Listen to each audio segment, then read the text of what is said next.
Kirinyaga Governor Joseph Ndathi is blaming his political competitors for the rumor doing rounds that he is about to ditch the Jubilee Party.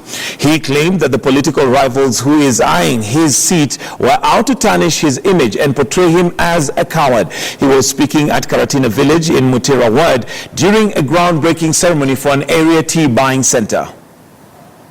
Kuna uvumi unaenezwa na wapinzani wangu na maandui wangu, sababu wao ni maandui wangu, marafiki wangu hawezi kusema hivyo. Na nimesema kila mtu lazima atabeba msalaba wake mwenyewe, na kila mtu atajisemea na mdomo wake mwenyewe.